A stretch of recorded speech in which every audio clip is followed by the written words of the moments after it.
ভাই বোনদের লগে আসলে ঈদ করার মজাই আলাদা।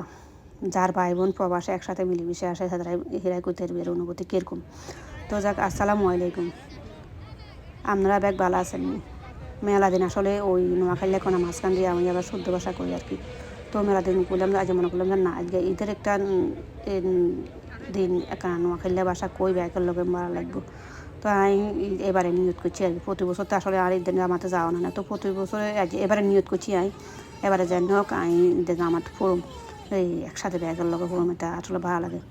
তো এই যেমনি কাজ আল্লাহ আমার নিয়ত কবুল করছি, আল্লাহর কাছে লাখ লাখ শুক্রিয়া। তো আমার মেয়েও খুব খুশি, আমার ফুচ্চারিও খুব খুশি। এটা জিজ্ঞেস করি তুই কোনো জ্বর এসেছে, আমি বলে দেখছেন না, দেখছেন নি। তো এত বড় এটা জামাত কিনে দেখছেন না, দেখে কী দেখছে। যাক, হলো আমার তো বুঝে, যা কথা শুনে বুঝে, যা দেখে তাই এগুলো মনে করো যে এত একসাথে ওই জ্যাকসনের তো মানুষ বেশি, তো মনে হচ্ছে যেন জ্যাকসনে। তো এই যাক বুঝে না, মেয়ে তো হরে বুঝে কইছি আর মেয়েরাই। তো এই যে আমার ছড়িয়েছে আলাদা, দেখেন এই আমেরিকার মতন দেশে এত সুন্দর, এত সুন্দর পরিবেশে এই খেলার মাঠে এত সুন্দর একটা আয়োজন করে রাখছে, মানে এটা বলে বোঝানো যাইতো না। এত ভালো লাগছে সবাই একসাথে বসে নামাজ পড়া।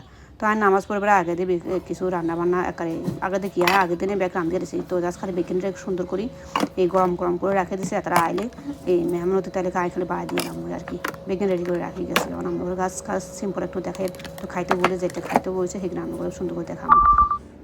তো প্রতি বছরে তো ঈদ সবসময় আর মার বাসা চলে যেতে হয় সকালবেলা আকারে। আর মা তো কইব এই গা গোসল দিই মার বাসা ঈদ করতে চলে যাবো নিয়ে।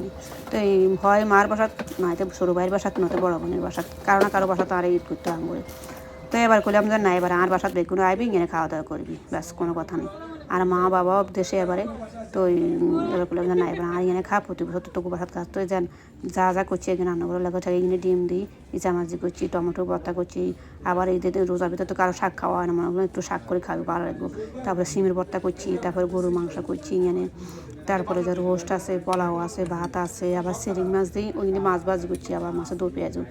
আবার মিক্স ভেজিটেবল করলাম একটু, ইয়ার হরে করলাম কি ওই সেরিং মাছ দিই, লতে দিই, খাড়া হাতা দিই। নোয়াখালী কয় খাড়া হাতা আর কি, আর ওই শুদ্ধ ভাষা কী এখন জানি না। তো আঙ্গ নোয়াখালী করে খাড়া হাতা এক নামে ব্যাকে চিনে। তো সেখান থেকে করছি ব্যাকে আল্লাহর মতো খাইছে আমি, এতটা খাই হ্যাপি আসছিল। আমার তো এটা ভালো লাগে না, কষ্ট করছি, কষ্ট করলেও ঈদের দিন খুব ভালো লাগছে। ব্যাকে মিলে একসাথে বসে হাসি ঠাট্টা মজা করে, আমরা তো আসলে ভাই বোনের নিয়ে একসাথে হলে আঙ্গ জমে। এই খুব খুব হালা দুলাবাই মিলে ব্যাগ মিলে একসাথে জমে আঙ্গ বেয়ারা আইসে, বেয়ারাও খুব মজা করছে। তো এটাই আসলে ঈদ আনন্দ আমার এই এবারে খুব ভালো কাটছে, আলহামদুলিল্লাহ লাখ লাখ শুক্রিয়া। এই বেগুন যে রান্না করে ব্যাগ আইসে, তো এই জন্য এই লাখ লাখ শুক্রিয়া আল্লাহর কাছে যে আন এগুলো খায় খাওয়ার দেখেন ঘরে জায়গা নাই, তো ছোটো নাঙ্গ প্রবাসের বাড়ি হলে না, নিজের বাড়ি হলে না ব্যাগ বই বই খাওয়াইতাম হারি।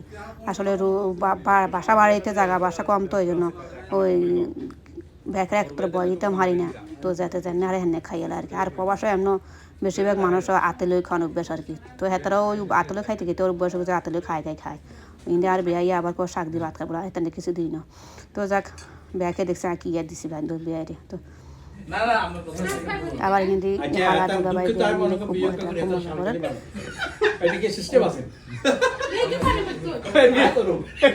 আচ্ছা করেন তারপরে করেন, ঠিক আছে, একটা তারপরে দরকার। ভাইয়া অ্যাপার্টমেন্ট নাম্বার কত আপনার? 6B 6B কে আছে পুরো না 6B। তারপর খাওয়া দাওয়া শেষ করে একটু ডেজার্ট দিলাম। এখানে আর মেয়ে একটা চিজ কেক বানাইছে। তো এখানে আর নবাবী সেমাই আছে, তারপরে যা আর বেয়াই আবার আবের সময় একটা ঈদ মোবারক একটা কেক আনছে। তো ভালো লাগছে। তো সবাই ভালো থাকি, সুস্থ থাকি, আল্লাহ হাফেজ।